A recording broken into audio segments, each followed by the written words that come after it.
লিম্ফ্যাডো mathematics চ্যানেলে স্বাগত। তো আজকে আমি আবার তোমাদেরকে রামকৃষ্ণ মিশন রেসিডেন্সিয়াল কলেজ অর্থাৎ নরেন্দ্রপুর রামকৃষ্ণ মিশনের যে কলেজ আছে সেই কলেজের ম্যাথামেটিক্স অনার্সে ভর্তির পরীক্ষার যে মডেল পেপার তারা ওয়েবসাইটে আপলোড করেছেন সেই ওয়েবসাইটের আপলোড করা মডেল পেপারটাই আমি সমাধান তোমাদের করে দেবো। এর আগের দুটি পার্টের ভিডিওতে আমি একের দাগের সব প্রবলেমগুলো সলভ করে দিয়েছি। আজকের এই ভিডিওতে দুইয়ের দাগের প্রবলেমগুলো আমি এখন তোমাদেরকে সলভ করে দেবো। ওকে, তো চলো সমাধান শুরু করা যাক।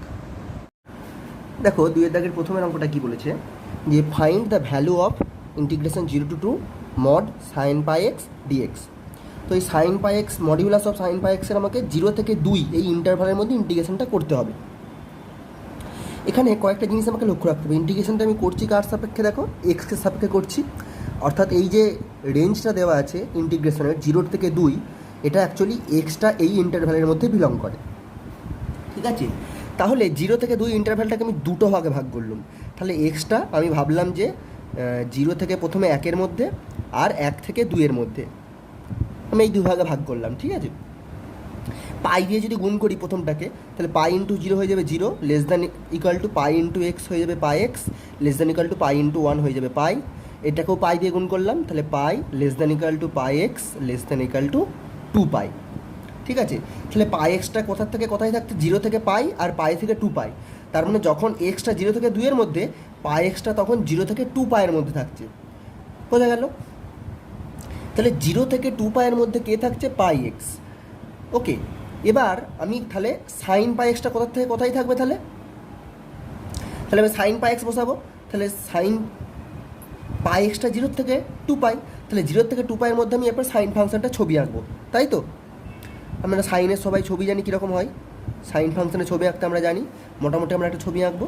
দেখো, সাইন ফাংশনের ছবিটা তোমরা সাইন 0-তে হয় 0, ধরে নাও এইটা হচ্ছে 1 আর এইটা হচ্ছে -1, তাহলে সাইন ফাংশনের ছবিটা হবে এরকম,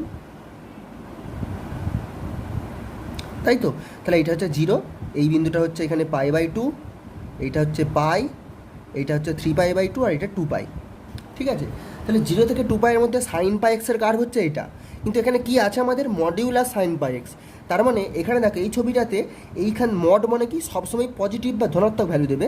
এখন 0 থেকে পাইয়ের মধ্যে সাইন পাই এক্সটা ধনাত্মক ভ্যালু দিচ্ছে, কিন্তু 0 থেকে 2 পাই থেকে 2 পাইয়ের মধ্যে কি হচ্ছে? দেখো, পাই থেকে 2 পাইয়ের মধ্যে কিন্তু ঋণাত্মক ভ্যালু দিচ্ছে।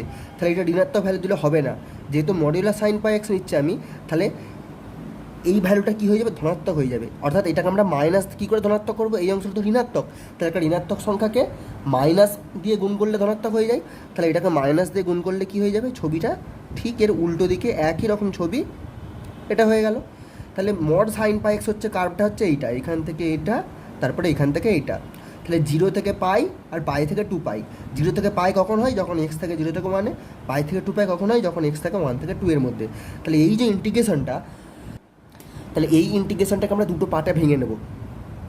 তাহলে ইন্টিগ্রেশন 0 to 2 সাইন পাই এক্সের মডিউলাস ডিএক্স এর ইন্টিগ্রেশনটা কী হয়ে যাবে? Integration 0 to 1 sine pi x dx plus integration 1 to 2 কি সাইন পাই এক্স ডিএক্স। না, সাইন পাই এক্সের কার্ভ ছিল এইটা, আমার মডিউলাস সাইন পাই এক্স আছে, তাহলে তো ধনাত্মক হবে। তাহলে সাইন পাই এক্সের কার্ভটা যেহেতু ঋণাত্মক, তাকে ধনাত্মক করতে গেলে একটা মাইনাস দিয়ে গুণ করতে হবে, সেই জন্য এইটা হয়ে যাবে মাইনাস সাইন পাই এক্স 1 থেকে 2-এর মধ্যে। বোঝা গেল? তোমরা যদি মড এক্সের ডেফিনেশন জানো তাহলেও তোমরা বুঝতে পারবে এটা কেন করলাম। আর আমি এখানে ছবি এঁকে দেখিয়ে দিয়েছি তো যাতে তোমরা আরও ভালো করে সহজে বুঝতে পারো। এবার ইন্টিগ্রেশন করব। তাহলে সাইন পাই এক্সের ইন্টিগ্রেশন কী হবে?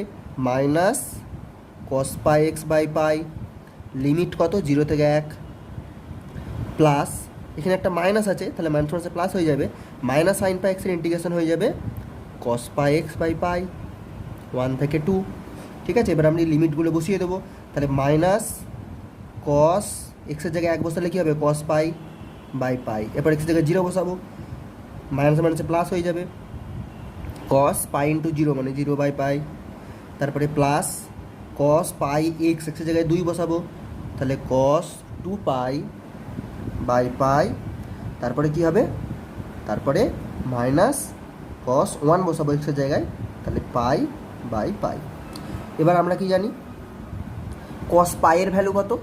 কস পাইয়ের ভ্যালু হচ্ছে -1। ঠিক আছে, তাহলে মাইনাসে মাইনাসে প্লাস 1 হয়ে যাবে 1 বাই পাই। কস 0-এর ভ্যালু 1, তাহলে 1 বাই পাই, প্লাস এবার কস 2 পাই, কস 2 পাইয়ের ভ্যালু 1, তাহলে 1 বাই পাই, আবার কস পাইয়ের ভ্যালু -1, তাহলে মাইনাসে মাইনাসে প্লাস 1/π। তাহলে ইন্টিগ্রেশনটা কত হলো, 4খানা 1/π এর যোগফল, তার মানে 4/π।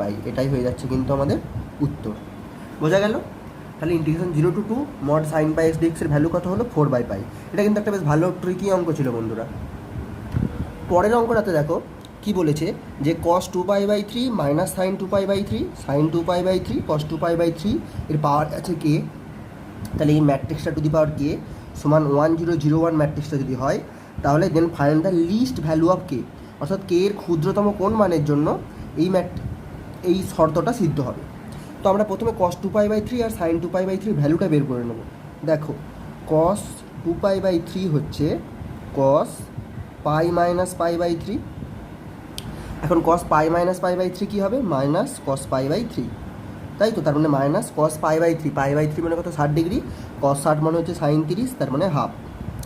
আর sin 2π/3 কত হবে, sin 2π/3 হবে sin π মাইনাস π/3, তার মানে sin π/3, sin π/3 মানে sin 60, sin 60 মানে √3/2।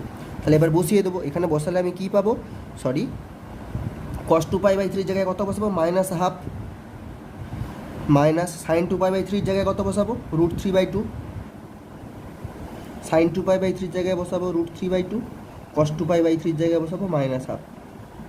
এইটা টু দি পাওয়ার কে, এইটা সমান আমাকে দেখাতে হবে 1001 কে এর ক্ষুদ্রতম কোন মানের জন্য। তার মানে এই ম্যাট্রিক্সটা টু দি পাওয়ার কে মানে কি, এই ম্যাট্রিক্সটাকে কতবার গুণ করলে আমি 1001 এ আইডেন্টিটি ম্যাট্রিক্সটা পাবো, সেটা আমায় বের করতে হবে। ঠিক আছে, তাহলে আমি ধরে নিই এ হচ্ছে এই ম্যাট্রিক্সটা, -1/2 মাইনাস √3/2 √3/2 -1/2। ঠিক আছে, তাহলে এ স্কোয়ার সমান কত হবে, -1/2 মাইনাস √3/2 √3/2 -1/2 স্কোয়ার মানে ম্যাট্রিক্সটাকে দুবার গুণ করব, তাহলে -1/2 মাইনাস √3/2 √3/2 -1/2। দুবার গুণ করলে কি হবে, দেখো আমি এই রোড সাথে এই কলমটা গুণ করব, তাহলে হাফ হাফে গুণ করলে হবে 1/4 আর এটা হবে 3/4, তাই তো। গুণটা করি, দেখো -1/2 হচ্ছে 1/4 আর মাইনাস √3/2 প্লাস √3/2 হবে -3/4। তারপরে এই রোটার সাথে এই কলমটা, তাহলে এটা যে মাইনাসে মাইনাসে প্লাস √3/4 আর এটা হয়ে যাবে মাইনাসে মাইনাসে প্লাস √3/4। বোঝা গেল? তারপরে এই রোটার সাথে এই কলমটা, তাহলে এটা হয়ে যাবে √3/4, আগে একটা মাইনাস থাকবে আর এইটা হয়ে যাবে -√3/4। বোঝা গেল? এরপরে কি হবে, -3/4 আর মাইনাসে মাইনাসে প্লাস 1/4। ঠিক আছে, তাহলে কি পেলাম আমি, স্কোয়ার সমান 1/4 মাইনাস 3/4 হচ্ছে -2/4, তার মানে 1/2 -1/2। এটা কত, √3/4 আর √3/4 কেটে হবে √3/2, এটাও হয়ে যাবে -√3/2 আর এটা সমাধান করলে হবে -1/2। ঠিক আছে,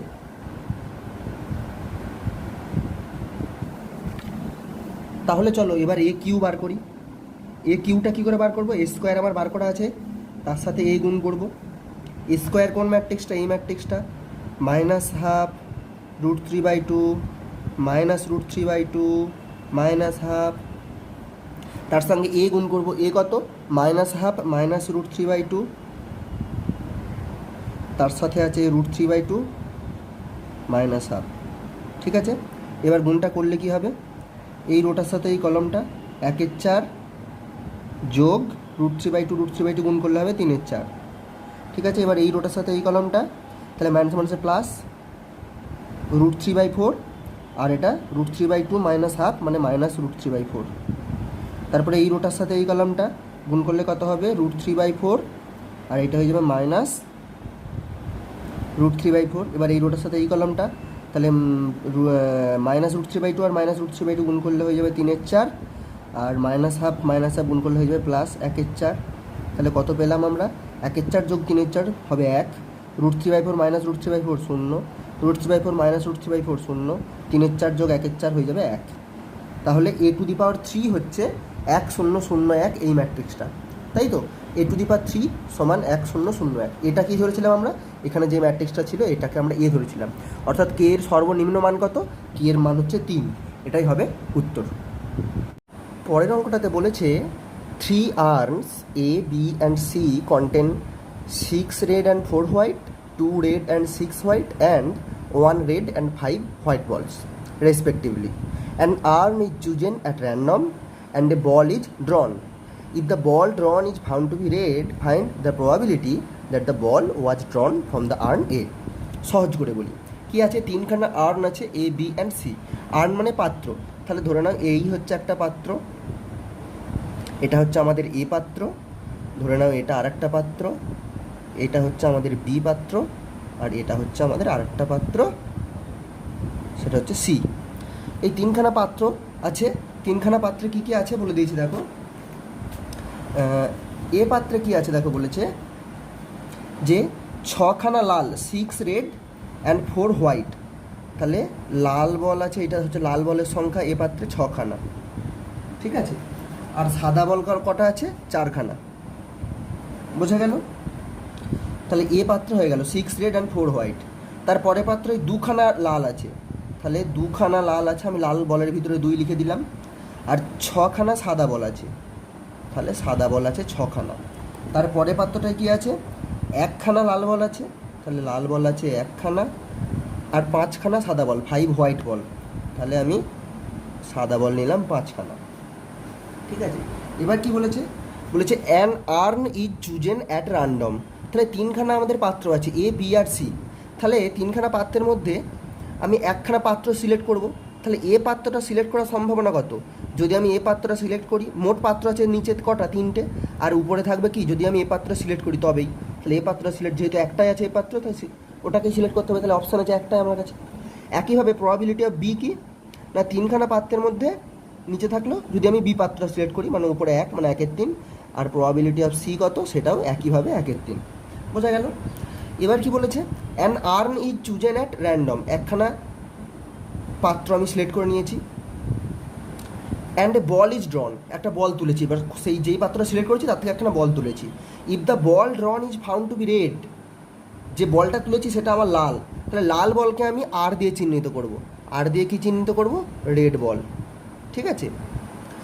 find the probability that the ball was drawn from the urn A, তাহলে কিসের প্রবাবিলিটি বার করতে হবে, probability that the ball was drawn from urn A, তাহলে প্রবাবিলিটি অফ এ গিভেন কি না, বলেছে if the ball drawn was found to be red, তাহলে এ গিভেন আর, তাহলে প্রবাবিলিটি দ্যাট বলটা রেড আমাদেরকে বলে দেওয়া আছে, এই শর্তে বলটা এ পাত্র থেকে তোলা হয়েছিল তার প্রবাবিলিটি আমাদেরকে বের করতে হবে। তাহলে এখানে বেস থিওরেম লাগাবো, কি বেস থিওরেমটা হবে, এখানে হয়ে যাবে তোমরা জানো probability of A into probability of R given A, একইভাবে নিচে হবে probability of A into probability of R given A plus probability of কি, তাহলে এ পাত্র, এবার বি পাত্র আসবে probability of R given B, তারপরে প্রবাবিলিটি অফ সি পাত্র থেকে যদি তোলা হতো আর আর গিভেন সি, বোঝা গেছে। এবার আমাদেরকে probability of A, probability of B, probability of C আমরা বের করে রেখেছি, probability of R given A, R given B আর আর গিভেন সি আমাদেরকে বার করতে হবে, সেগুলো আমরা একটু বাম দিকে করে নিই। তাহলে প্রবাবিলিটি অফ আর গিভেন এ কত হবে, অর্থাৎ তোলা বলটি আমরা কোন পাত্র থেকে তুলেছি, এ পাত্র থেকে তুলেছি দেওয়া আছে, এবং সেই তোলা বলটি লাল, তাহলে এ পাত্র থেকে যদি একটা বল তুলি সেটা লাল হওয়ার সম্ভাবনা কত, তাহলে এ পাত্র এটা, এ পাত্রে মোট কটা বল আছে, 6 4 10, তাহলে নিচে থাকলো 10, সে বলটা লাল কখন হবে, তাহলে লাল বল আছে 6খানায়, 6খানার থেকে যে কোনো একখানা যদি তুলি তাহলে 6 উপায় তুলতে পারবো, তাহলে উপরে থাকবে 6খানার থেকে যে কোনো একটা 6, মানে 6 10, ঠিক আছে। তাহলে একইভাবে probability of R given B কত হবে না, বি পাত্রে মোট কটা বল আছে, 6 2 8খানা, লাল বল কটা আছে 2, তাহলে উপরে থাকলো 2, তারপরে probability of R given C কী হবে, সি পাত্রে মোট কটা বল আছে, 5 আর 1 6খানা, তাহলে নিচে থাকলো 6, লাল বল কটা আছে একটা, তাহলে ওইটা হয়ে যাবে 1 6। এবার আমি বসিয়ে দেবো সংখ্যাগুলো, তাহলে কাটাকাটি করতে পারো, এটা 2 দিয়ে কাটাকাটি করলে 2 3 6 আর 2 5 10, তার মানে এটা 3 5, 2 দিয়ে কাটাকাটি করলে 2 1 2, 2 4 8, তার মানে এটা হয়ে যাবে 1 4। তাহলে প্রবাবিলিটি অফ এ কত, প্রবাবিলিটি অফ এ হচ্ছে 1 3 গুণিত প্রবাবিলিটি অফ আর গিভেন এ কত, 3 5, বসিয়ে দাও। প্রবাবিলিটি অফ এ কত, 1 3 গুণিত probability of R given A হচ্ছে 3 5, বোঝা গেছে, প্লাস প্রবাবিলিটি অফ বি কত, প্রবাবিলিটি অফ বি হচ্ছে 1 3, probability of R given B কত 1 4, প্রবাবিলিটি অফ সি কত, 1/6। প্রবাবিলিটি অফ আর্গুমেন্ট সি কত, সেটাও 1/6। সরি, প্রবাবিলিটি অফ সি কত, 1/3, এটা আমি ভুল করেছি, 1/6 বুঝে ফেলেছি। প্রবাবিলিটি অফ আর্গুমেন্ট সি কত, 1/6, বোঝা গেল। এবার আমরা ক্যালকুলেশন করে নেব, ঠিক আছে। তাহলে দেখো, উপরে আছে 1/3 গুণিত 3/5, আর নিচে তিনটেতেই দেখো এই গুণটাতেও 1/3 আছে, এই গুণটাতেও 1/3 আছে, এখানেও 1/3 আছে, তাহলে 1/3 কমন নিয়ে নেব। তাহলে পড়ে থাকবে 3/5 যোগ 1/4 যোগ 1/6। তাহলে উপরে 1/3 নিচে 1/3 কমন চলে গেল, বোঝা গেছে, যে কাটাকাটি গেল। তাহলে উপরে পড়ে থাকছে 3/5, আর নিচেটা যোগ করে নেব ভগ্নাংশের নিয়মে। 5, 4 আর 6 লসাগু কত, তাহলে লসাগুটা করে নাও। 5, 4 আর 6 2 খাওয়ালাম, 2 দুগুণে 4, 2 3 6, তাহলে 2 5 10 দুগুণে 20, 20 3 60, তাহলে নিচে হলো 60।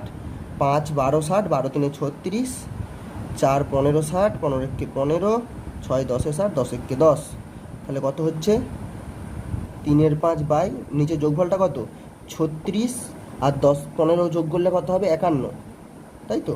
36 আর 15 যোগ করলে 36 আর 15 হচ্ছে 51, তার সঙ্গে 10 যোগ করলাম 61, তাহলে নিচে হয়ে গেল 61/60। তাহলে উপরেরটা ভগ্নাংশ কী হলো 3/5, নিচেরটা যখন উপরে উঠবে উল্টে যাবে, গুণিত 60/61, কাটাকাটি করো, 5 1 5, 5 12 60, তাহলে 12 3 36, আর নিচে হচ্ছে 61, তাহলে এটাই হচ্ছে উত্তর, বোঝা গেল। তাহলে উত্তর হয়ে যাবে 36/61 এই অঙ্কটার, ঠিক আছে। এই হচ্ছে তার সমাধান। এটা বেজ থিওরেম দিয়ে অঙ্কটার সমাধান হলো, বেজ রুল, বেজ থিওরেম দিয়ে। এই যে থিওরেমটা আমরা এখানে লাগিয়েছি, এটা কিন্তু আসলে বেজ থিওরেম, ঠিক আছে। পরের অঙ্কটা দেখো কি বলেছে, find the distance of the point 0, -3, 2 from the plane x + 2y - z = 1 measured parallel to the straight line x + 1/2 = y + 1/2 = z/3। কী বলেছে তাহলে দেখো, এখানে কিন্তু আসলে একটা জ্যামিতির অঙ্ককে বীজগণিতের ভাষায় দেওয়া আছে। তো এর জ্যামিতিটা, ছবিটা যদি তোমরা বুঝতে পারো, অঙ্কটা খুব সহজেই করতে পারবে। তাই সবার আগে আমি প্রথমে ছবি এঁকে অঙ্কটা তোমাদের বোঝাবো। কী বলেছে, ফাইন্ড দ্য ডিস্ট্যান্স, তোমাদেরকে ডিস্ট্যান্সটা বের করতে হবে of the point 0, -3, 2 from the plane এত। তাহলে এই সমতল থেকে এই বিন্দুটার দূরত্ব বার করতে হবে। দূরত্বটা কীভাবে মাপবো না, মেজার্ড মানে পরিমাপ করবো, প্যারালেল মানে সমান্তরালভাবে টু দ্য স্ট্রেট লাইন অমুক। তাহলে এই স্ট্রেট লাইনটার সমান্তরালভাবে আমাকে দূরত্বটা মাপতে হবে। ছবিটা যদি আঁকি কীরকম বলতে চাইছো অঙ্কটা, তাহলে ধরে নাও এটা হচ্ছে আমাদের সমতল, এটা একটা সমতল ধরে নিলে। এবার ধরে নাও এইটা হচ্ছে 0, -3, 2, এই যে 0, -3, 2 বিন্দু, সেটা হচ্ছে এইটা। তাহলে এই বিন্দু থেকে এই সমতলের দূরত্ব মাপতে হবে। তোমরা কী করে মাপবে, তোমরা হয়তো ভাববে এখান থেকে এর উপর লম্বটা আনবো, দূরত্ব দিয়ে দূরত্ব বার করবো, কিন্তু তা নয়। এখানে বলে দিয়েছে দূরত্ব ওইভাবে মাপলে হবে না। কীভাবে মাপবে না, measured parallel to the straight line, এই স্ট্রেট লাইনটার প্যারালেলে। এবার এই স্ট্রেট লাইনটা কীরকম হতে পারে, এই স্ট্রেট লাইনটা তো এর সাথে লম্ব নাও হতে পারে। ধরে নাও এই স্ট্রেট লাইনটা এরকম, ঠিক আছে। এই যে স্ট্রেট লাইনটা আমি টেনেছি, বোঝা গেছে, এই স্ট্রেট লাইনটা সমান্তরালে আমাকে এই বিন্দু থেকে এই সমতলটা দূরত্ব মাপতে হবে। তাহলে কীরকমভাবে মাপবো, তার মানে এর সমান্তরালে এই বিন্দু বরাবর একটা সরলরেখা টানবো, সেই সরলরেখাটা এই প্লেনটাকে এই বিন্দুতে ছেদ করেছে। তাহলে এই বিন্দু থেকে এই বিন্দুর দূরত্বটাই হবে এই সরলরেখার সমান্তরালে যে দূরত্বটা মাপলাম, ঠিক আছে। ছবিটা আমার একটু হাতটা আঁকাবাঁকা হয়ে গেছে, আশা করি তোমরা বুঝতে পারছো। তাহলে এই সরলরেখার সমান্তরালভাবে এই বিন্দু দিয়ে আমি একটা সরলরেখা টানবো, সেই বিন্দুটা এই প্লেনটাকে একটি বিন্দুতে ছেদ করবে, ঠিক আছে। প্লেনটাকে তো উভয় দিকে আমি বাড়াতে পারি, একটি বিন্দুতে ছেদ করবে, সেই বিন্দু থেকে এই বিন্দু দূরত্বটাই হয়ে যাবে কিন্তু আমাদের দূরত্ব, ঠিক আছে। এবার এই বিন্দুটা বার করবো কী করে, দেখো এই সরলরেখার সমীকরণ কী বলা আছে, এই সরলরেখার সমীকরণ হচ্ছে এটা x + 1/2 y + 1/2 z/3। তাহলে এই সরলরেখাটার দিক অনুপাতগুলো কী কী, 2, 2, 3। এই সরলরেখার সমান্তরাল সরলরেখা কোনটা, এটা। তাহলে এর দিক অনুপাতগুলোও 2, 2, 3। দুটো সমান্তরাল সরলরেখার দিক অনুপাতগুলো একই হবে বা তার সমানুপাতি হবে, ঠিক আছে। তাহলে আমি এর সমান্তরাল সরলরেখার দিক অনুপাতগুলো কি 2, 2, 3, বা এর গুণিতকে 2কে 3কে তোমরা ধরতে পারো, না ধরলেও হবে, ঠিক আছে আপাতত। এবার তাহলে এই সরলরেখাটার দিক অনুপাত হচ্ছে 2, 2, 3, আর এই সরলরেখাটা 0, -3, 2 বিন্দুগামী। তাহলে এই সরলরেখার সমীকরণ কত, এই সরলরেখাটার সমীকরণ হয়ে যাবে x - 0/2 সমান ওয়াই মাইনাস 3 ওভার 2 আর জেড মাইনাস 2 ওভার 3। এই সমীকরণটাকে আমি এভাবে লিখতে পারি এক্স মাইনাস 0/2 মানে এক্স ওভার 2, তার মানে ওয়াই মাইনাসে মাইনাসে প্লাস 3/2 সমান জেড মাইনাস 2/3। তাহলে এই সরলরেখার সমীকরণ পেয়ে গেলাম। ঠিক আছে, এবার এই বিন্দুটার আমাকে স্থানাঙ্কটা বের করতে হবে। তাহলে এই সরলরেখার উপর যে কোনো বিন্দু স্থানাঙ্ক বের করার জন্য আমি একটা প্যারামিটার টি ধরে নিলাম যে এটা সমান টি, যেখানে টি নট ইকুয়াল টু 0। যদি ধরে নিই তাহলে কী পাবো, x/2 সমান টি, তার মানে x সমান 2t। তারপরে ওয়াই প্লাস 3/2 সমান টি, এখান থেকে কী পাবো, ওয়াই সমান 2t মাইনাস 3, আর জেড মাইনাস 2/3 সমান টি, এখান থেকে পাবো জেড সমান 3t প্লাস 2। তাহলে এই সরলরেখাটার উপরে যে কোনো বিন্দুকে আমরা এইভাবে লিখতে পারি এক্স কমা ওয়াই কমা জেড, তার মানে হচ্ছে এক্স হচ্ছে 2t, ওয়াই হচ্ছে 2t মাইনাস 3, আর জেড হচ্ছে 3t প্লাস 2। অর্থাৎ টি এর মানটা যখনই পাল্টাতে যাবে এই সরলরেখার এক একটা বিন্দু আমরা পেতে থাকবো। তাহলে এই বিন্দুটার জন্য টি এর যা মান হবে এই বিন্দুটার জন্য টি এর সেই মানটা হবে না। তাহলে এই বিন্দুটার জন্য টি এর কোন মানের জন্য আমি এই বিন্দুর স্থানাঙ্ক পাবো সেটা বার করতে হবে, তাই তো। তাহলে এই সরলরেখার উপর প্রত্যেকটা বিন্দুকে আমি এইভাবে প্রকাশ করতে পারবো। এবার টি এর মানগুলো পরিবর্তন করতে থাকলে আমি এক একটা করে বিন্দু পেতে থাকবো। তাহলে টি এর কোন মানের জন্য এই বিন্দুটা পাবো, না টি এর সেই মানের জন্য এই বিন্দুটা পাবো। দেখো এই বিন্দুটা কি এই সমতলের উপর আছে, তো এই সরলরেখাটা এই বিন্দুতে সমতলটাকে সিদ্ধ করে। তাহলে এই বিন্দুটা সমতলের সমীকরণকে সিদ্ধ করবে। তাহলে সমতলের সমীকরণটাকে সমাধান করলে আমি টি এর মান পেয়ে যাব। সমতলের সমীকরণটা কি ছিল, x plus 2y minus Z সমান 1। তাহলে কি x plus 2y minus Z সমান 1। ঠিক আছে, এবার টি এর একটা নির্দিষ্ট মানের জন্য এই বিন্দুটা সমতলের সমীকরণটাকে সিদ্ধ করবে, সেটা বসিয়ে দেবো। এক্স সমান 2t, টি এর কোন মানের জন্য সেটা দেখবো, প্লাস 2 ইন্টু ওয়াই হচ্ছে 2t মাইনাস 3 মাইনাস জেড হচ্ছে 3t প্লাস 2, এইটা সমান 1। এখান থেকে আবার টি এর সমাধান করব, 2t প্লাস 2 ইন্টু 2t মানে 4t minus 2 3 6 minus 3t minus 2 সমান 1। তাহলে 2t আর 4t যোগ করলে হবে 6t, তার থেকে 3t বিয়োগ করলে হয়ে যাবে 3t। মাইনাস 6 আর মাইনাস 2 8, মানে মাইনাস 8, সেটা ডান দিকে তাহলে মাইনাস 8 সমান 1। তার মানে 3t সমান মাইনাস 8 ডান দিকে পাঠালাম, তাহলে 8 প্লাস 1 মানে 9। 3t সমান যদি 9 হয়, t সমান 9/3 সমান 3। টি এর মান পেয়ে গেছি, বোঝা গেল। তাহলে টি এর মান যেই পেলাম এই বিন্দু স্থানাঙ্ক পেয়ে যাবো। টি এর মান 3 হলে আমরা এই বিন্দু স্থানাঙ্ক পাবো, তার মানে পেয়ে গেছি। তাহলে এখানে টি এর মানটা 3 বসালে কী হবে, 2 3 6 কমা 2 3 6 মাইনাস 3, তার মানে 3, আর এটা 3 বসালে 3 3 9 2 11। তাহলে এই বিন্দু স্থানাঙ্ক কত, 6, 3, 11। তাহলে 0, মাইনাস 3, 2, আর এই বিন্দুটার দূরত্ব কত হবে, তাহলে দেখো এই বিন্দুটার দূরত্ব কত হবে, √0 মাইনাস 6 তার হোল স্কোয়ার প্লাস -3 তার হোল স্কোয়ার প্লাস 2 মাইনাস 11 তার হোল স্কোয়ার। তাহলে কতটা হচ্ছে, -6 তার হোল স্কোয়ার হচ্ছে 6 6 36, আর এটাও 36, আর এটা 81, তাই তো। 2 থেকে 11 বাদ দিলে -9, তার বর্গ করলে 81। তাহলে 36 36 72 সঙ্গে 81 যোগ করলে কত হবে, 2 আর 1 3, 7 আর 8 15, তাই তো। এবার √153 উত্তর। এবার দেখবো আমরা এটাকে একটু ভালো করে লিখতে পারি কি না। এটাকে যদি লিখতে চাই 3 ইন্টু 3 5 15 আর 3 1 3 51 সমান 3 গুণিত 51টাকে 3 গুণিত 17 লিখতে পারি, 3 17 51, তার মানে 3√17 হচ্ছে উত্তর, তাই তো। তাহলে এই বিন্দু থেকে এই সরলরেখাটার দূরত্ব যখন আমি এই বিন্দু থেকে এই সমতলটার দূরত্ব কত হয়ে যাবে, এই সরলরেখার সমান্তরালভাবে মাপলে 3√17 একক, দূরত্বটা হয়ে যাবে 3√17 একক। এটাই হচ্ছে অ্যান্সার, ঠিক আছে।